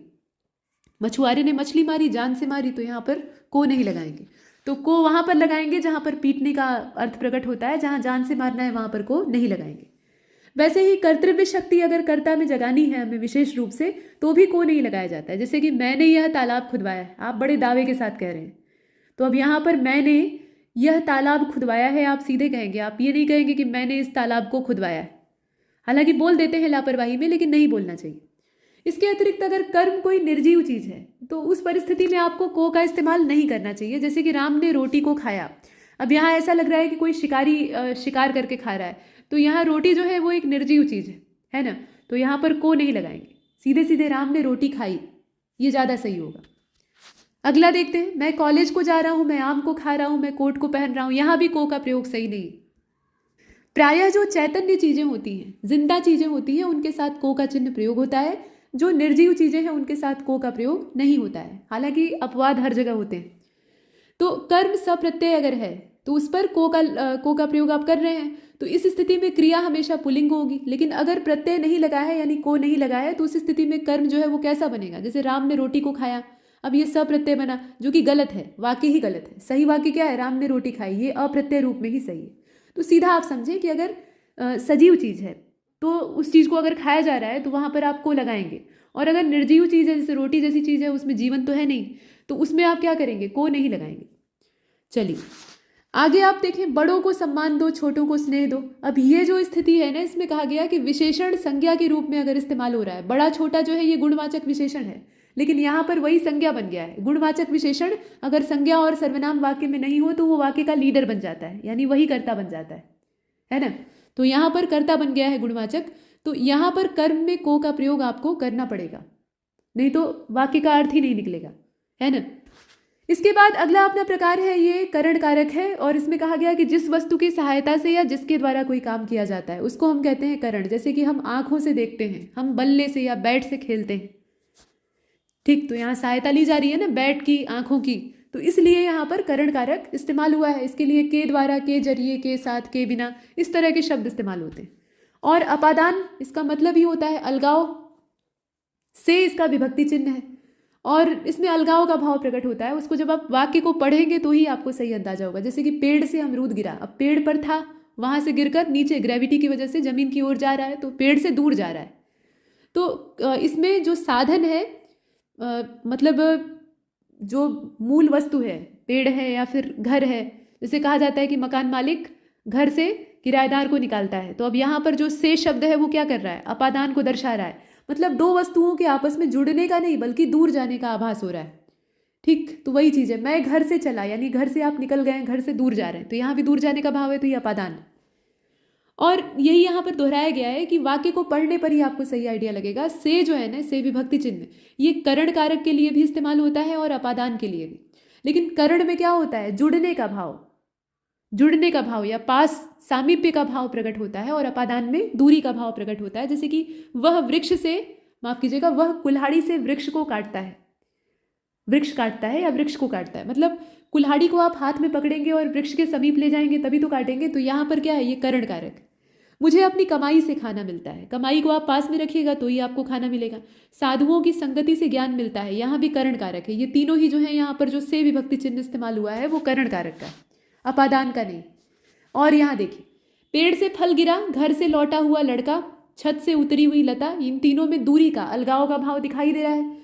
तो इसलिए व्यवहारिक तौर पर आपको वाक्य को पढ़ना पड़ेगा और उससे आप सही अर्थ निकाल पाएंगे। तो यहाँ जो से विभक्ति चिन्ह है वो किसका है, वो अपादान का है।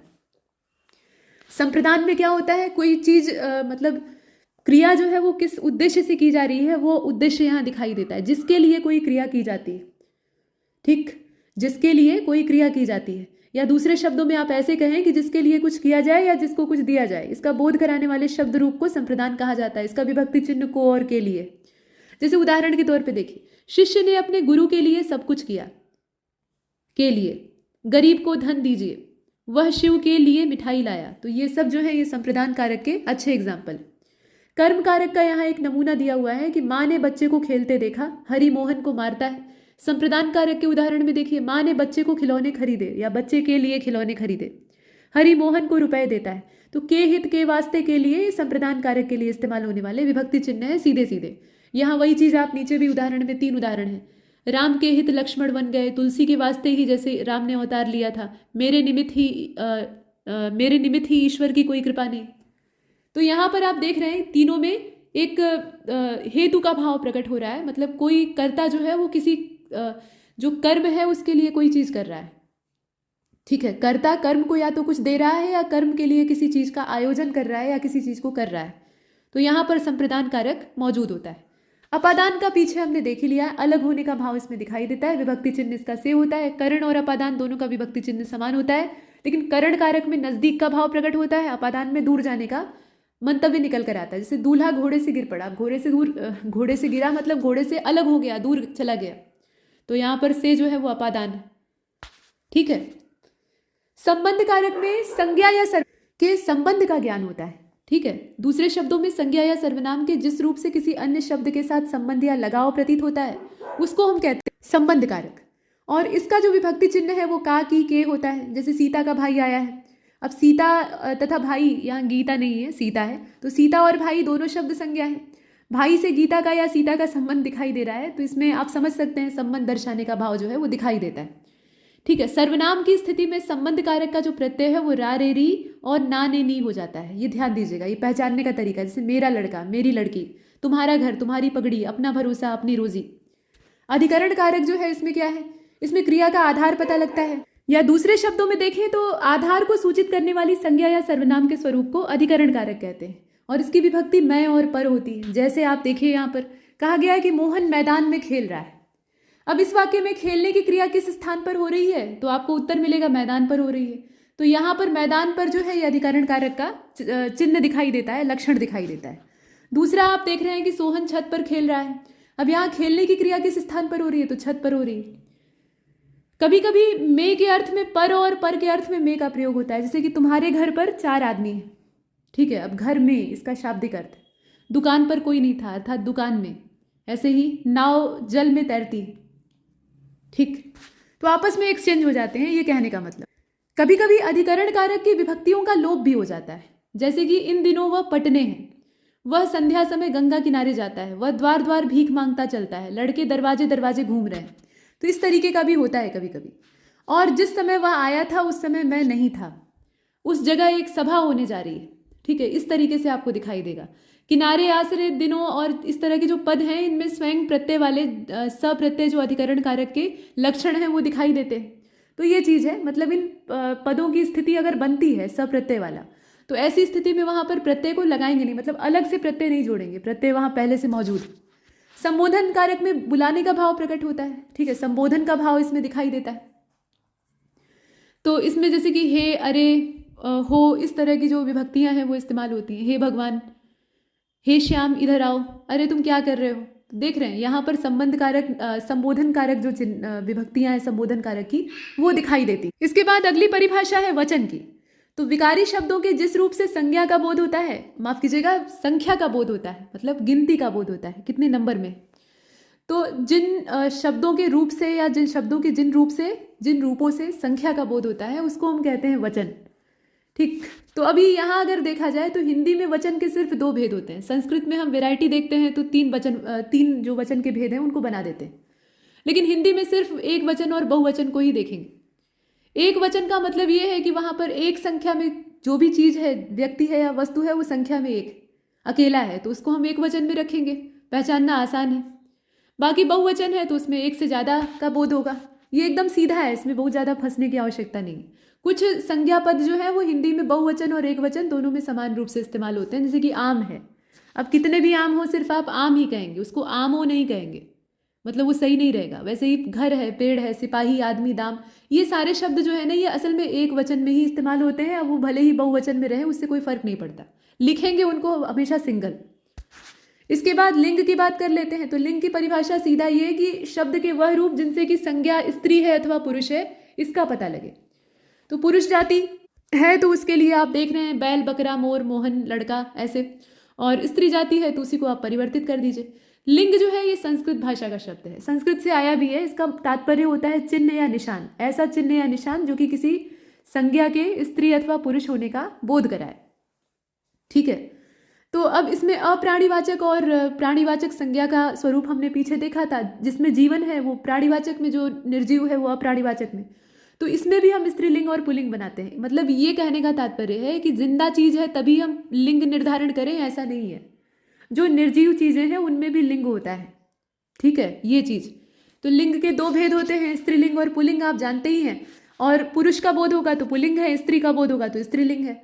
अब इसमें यहाँ से बात एक चीज देखिए कि निर्जीव वस्तुओं को भी उनके आकार, वजन और गुण के हिसाब से हम स्त्रीलिंग और पुल्लिंग में बांटते हैं। अगर बड़ी चीज है, बेडौल है, मजबूत है, भारी है, तो उसको हम पुल्लिंग में रखते हैं।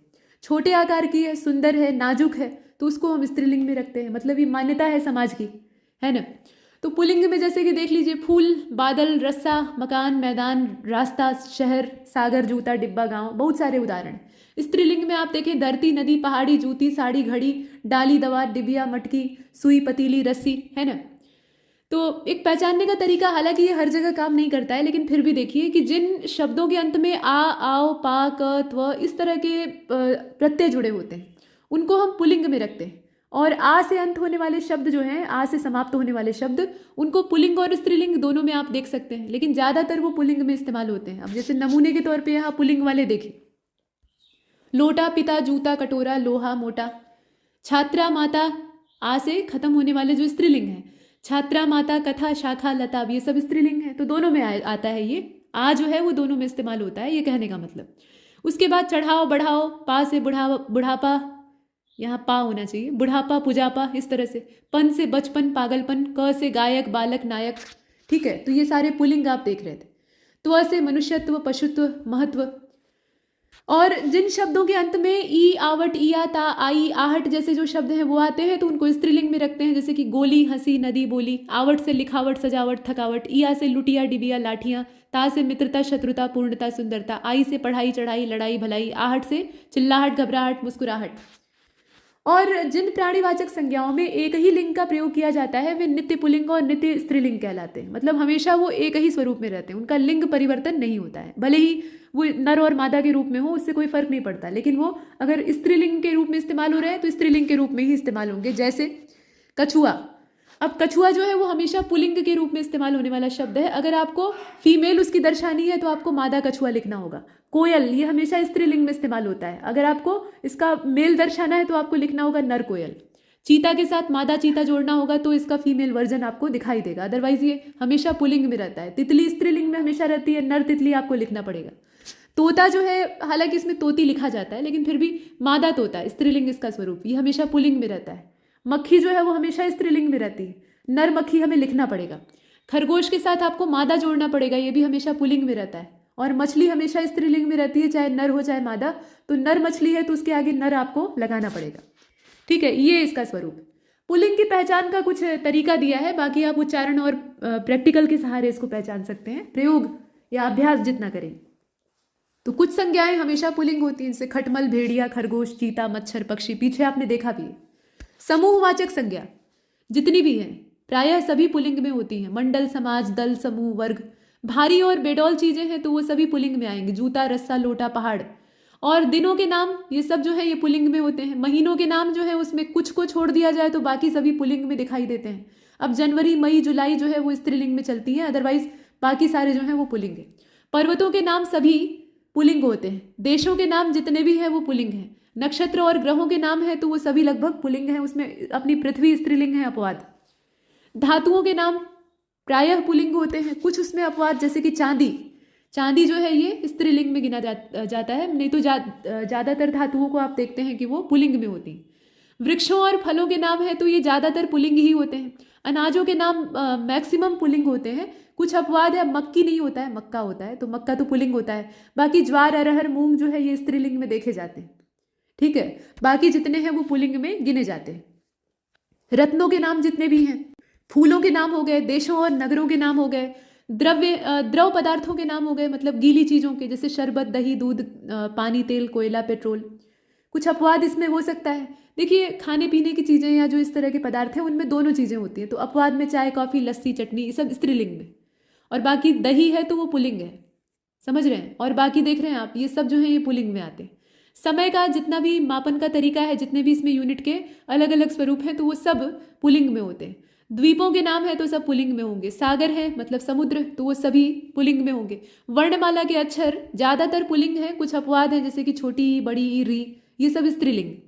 शरीर के अंगों के नाम ज़्यादातर पुल्लिंग हैं, उसमें कुछ अपवाद जैसे कि जीभ, आँख, नाक, उंगलियाँ, ये सब स्त्रीलिंग में होते हैं। आकारांत संज्ञाएं प्रायः, सबको नहीं कह सकते लेकिन प्रायः वो भी पुल्लिंग ही होती हैं, और कुछ उसमें से स्त्रीलिंग भी होती है। दान, खाना, वाला, इस तरह से जो अंतिम प्रत्यय इसके लगते हैं, ये सारे जो है ना ये प्रत्यय हैं। इनसे अगर समाप्त होने वाले शब्द हैं तो वो ज़्यादातर पुल्लिंग होते हैं, जैसे कि खानदान, पीकदान, दवा खाना, जेल खाना, दूध वाला, ये सारे जो हैं ये पुल्लिंग है। अ, आ, आओ, पा, पन, क, त्व, आड़ा, औड़ा, आवा, इन सब से समाप्त होने वाली जितनी भी संज्ञाएं होती हैं वो प्रायः देखा जाता है कि पुल्लिंग होती है। जैसे कि खेल, रेल, बाग, हार, यंत्र, लोटा, मोटा, गोटा, घोड़ा, हीरा, पुलाव, दुराव, बहाव, फैलाव, झुकाव, बुढ़ापा, मोटापा, पुजापा, लड़कपन, बचपन। ठीक है, लेखक, गायक, बालक, नायक, ममत्व, पुरुषत्व, स्त्रीत्व, मनुष्यत्व। इसके अलावा भुलावा, छलावा, दिखावा, चढ़ावा, इसके अतिरिक्त पकौड़ा, हथौड़ा, ये सारे जो है ये पुल्लिंग है। मतलब इन प्रत्ययों को एक बार पहचान लीजिए, ये जहाँ भी इस्तेमाल होंगे तो बहुत संभावना है कि शब्द पुल्लिंग होगा। उसके अतिरिक्त कुछ जानवरों के नाम जैसे कि मच्छर, गैंडा, कौवा, भालू, तोता, गीदड़, जिराफ, खरगोश, जेबरा, ये हमेशा पुल्लिंग में होते हैं। कुछ प्राणीवाचक शब्द हमेशा पुरुष जाति का बोध कराते हैं, जैसे बालक, गीदड़, कौवा, कवि, साधु, है ना। स्त्रीलिंग की पहचान कैसे करेंगे? तो यहाँ भी आप कुछ फिक्स चीजें हैं उनको जानते रहिए। नक्षत्र, नदी, बोली, भाषा, नक्षत्रों के नाम तो हमने देखे ज़्यादातर पुल्लिंग होते हैं, और माफ कीजिएगा, नक्षत्रों के नाम हमने देखे जो कि ज़्यादातर स्त्रीलिंग होते हैं। कुछ नक्षत्र हैं उसमें भी पुल्लिंग है, जैसे अपवाद होता है ना, पीछे हमने पुल्लिंग देखा कि मैक्सिमम पुल्लिंग होते हैं, लेकिन उसमें कुछ एक्सेप्शन है, तो वैसे ही यहाँ भी एक्सेप्शन होते हैं। अदरवाइज बाकी जितनी भी नक्षत्र हैं वो स्त्रीलिंग होते हैं। जैसे पुनर्वसु और पुष्य, ये दोनों नक्षत्र जो है ये पुल्लिंग में देखे जाते हैं। पुष्य नक्षत्र होता है, होती है नहीं। बाकी अनुराधा, विशाखा, उत्तरा फाल्गुनी, पूर्वा फाल्गुनी, रेवती, इस तरह से जितनी भी अन्य नक्षत्र हैं 27 होती हैं टोटल, तो उसमें से 2 को निकाल दिया जाए तो बाकी जो है वो स्त्रीलिंग में देखी जाती है। वैसे ही नदियों के नाम प्रायः स्त्रीलिंग होते हैं। बोली, भाषा, तिथि, भोजन, भोजन की सामग्री जो है वो दोनों वेराइटी में आती है, पुल्लिंग और स्त्रीलिंग दोनों में। कुछ संज्ञाएं हमेशा स्त्रीलिंग होती हैं, जैसे कि मक्खी, कोयल, मछली, तितली, मैना, अभी पीछे हमने देखा था। समूहवाचक जो संज्ञाएं हैं वो प्रायः स्त्रीलिंग होती हैं, जैसे भीड़, कमेटी, सेना, सभा, कक्षा। प्राणीवाचक संज्ञा है तो वो भी स्त्रीलिंग में ही देखी जाती है, धाय, संतान, सौतन। छोटी और सुंदर चीजें हैं तो उनको हम स्त्रीलिंग में डाल देते हैं, जूती, रस्सी, लुटिया, पहाड़ी। नक्षत्रों के नाम प्रायः जो है वो स्त्रीलिंग होते हैं, 2 को छोड़कर। बोली जितनी भी है उनको हम स्त्रीलिंग में ही रखते हैं, जितनी भी बोली। नदियों के नाम है तो वो सब स्त्रीलिंग में होते हैं, ठीक। और भाषाओं और लिपियों के नाम है तो देवनागरी या जितनी भी लिपि और भाषा के नाम दिए हैं, इसमें लिपि और भाषा दोनों शामिल है, तो ये सभी जो है ये स्त्रीलिंग में ही देखे जाते हैं। पुस्तकों के नाम हैं, इनको भी स्त्रीलिंग में रखा जाता है। तिथियों के नाम है, जैसे पूर्णिमा है, अमावस्या है, एकादशी है, चतुर्थी है, ये सब स्त्रीलिंग में। आहारों के नाम में अपवाद होता है। आहार, देखिए आहार यानी भोजन की जितनी सामग्री है उसमें दोनों पाए जाते हैं, स्त्रीलिंग भी और पुल्लिंग भी। तो सब्जी, दाल, कचौड़ी, पूड़ी, रोटी, ये सब जो है ये स्त्रीलिंग है। हलवा, अचार, रायता जो है ये पुल्लिंग है। इकारांत वाले शब्द प्रायः स्त्रीलिंग होते हैं, देख ही रहे हैं आप, है ना। तो यदि कर्ता पुल्लिंग है तो क्रिया भी पुल्लिंग होगी, कर्ता स्त्रीलिंग है तो क्रिया भी स्त्रीलिंग होगी। इसलिए वाक्य को शुद्ध तरीके से लिखने के लिए हमें लिंग का ज्ञान आवश्यक है। जैसे राम मेरा वीडियो देखता है, राधा मेरा वीडियो देखती है। अब स्त्रीलिंग पुल्लिंग का जो अंतर है उसको आप देख रहे हैं। यहाँ कहा गया कि आ, ता, आई, आवट, या, आहट, ये सारे प्रत्यय लगाकर भी आप स्त्रीलिंग शब्द बना सकते हैं। जैसे कि आ से भाषा, कविता, प्रजा, दया, विद्या। ता से गीता, ममता, लता, संगीता, माता, सुंदरता, मधुरता। आई से सगाई, मिठाई, धुनाई, पिटाई, धुलाई। आवट से सजावट, बनावट, लिखावट, थकावट। इया से कुटिया, बुढ़िया, चिड़िया, बिदिया, डिबिया। वैसे ही आहट से आप बना लीजिए चिल्लाहट, घबराहट, ये सब जो है ये स्त्रीलिंग है, ध्यान दीजिएगा। वैसे ही या से देख लीजिए छाया, माया, काया। आज से खटास, मिठास, प्यास। शरीर के कुछ अंगों के नाम स्त्रीलिंग, ज्यादातर जो है वो पुल्लिंग में होते हैं, कुछ नाम जो है वो स्त्रीलिंग है, जैसे कि आंख, नाक, जीभ, पलकें, ठोड़ी। कुछ आभूषण और परिधान भी हैं, जैसे कि साड़ी, सलवार, चुन्नी, धोती, टोपी, पैंट, कमीज, माला, चूड़ी, बिंदी, कंघी, नथ, हंसुली, अंगूठी, ये सारे जो है ये स्त्रीलिंग। कुछ मसाले भी स्त्रीलिंग में देखे जाते हैं, जैसे दालचीनी, लौंग, हल्दी, मिर्च, धनिया, इलायची, अजवाइन, सौंफ, चिरौंजी, चीनी, कलौंजी, चाय, कॉफी, ये सारे जो हैं खाने पीने की चीजें और मसालों के नाम, ये स्त्रीलिंग में आते हैं। कुछ ऐसे शब्द हैं जो कि दोनों के रूप में इस्तेमाल किए जाते हैं, स्त्रीलिंग में भी और पुल्लिंग में भी। जैसे राष्ट्रपति, अब महिला है या पुरुष, राष्ट्रपति शब्द ही इस्तेमाल होगा। अब द्रौपदी मुर्मू जी इस समय राष्ट्रपति हैं, हम ये थोड़े कहेंगे कि राष्ट्रपतिनी, ऐसे तो बोलेंगे नहीं, हम राष्ट्रपति बोलेंगे। उपराष्ट्रपति, प्रधानमंत्री, मुख्यमंत्री, चित्रकार, पत्रकार, प्रबंधक, सभापति, वकील, doctor, secretary, governor, lecturer, professor, ये सारे शब्द जो है ये महिला और पुरुष दोनों के लिए समान रूप से इस्तेमाल होते हैं, लेकिन इनका जो मूल स्वरूप है ना, ओरिजिनल जो इनका फॉर्मेट है वो पुल्लिंग का है, ये ध्यान दीजिए। और बर्फ, मेहमान, शिशु, दोस्त और मित्र, ये भी जो है ये स्त्रीलिंग और पुल्लिंग दोनों रूपों में इस्तेमाल होते हैं। और यहाँ पर हमारा जाकर ये पहला लेक्चर समाप्त होता है। इसमें हमने काफ़ी सारे टॉपिक कवर किए हैं। अगला वाला लेक्चर इससे भी ज़्यादा रोचक होने वाला है, तो एक क्रम से इसको देखते रहिए। इसमें इतना है और नमस्कार।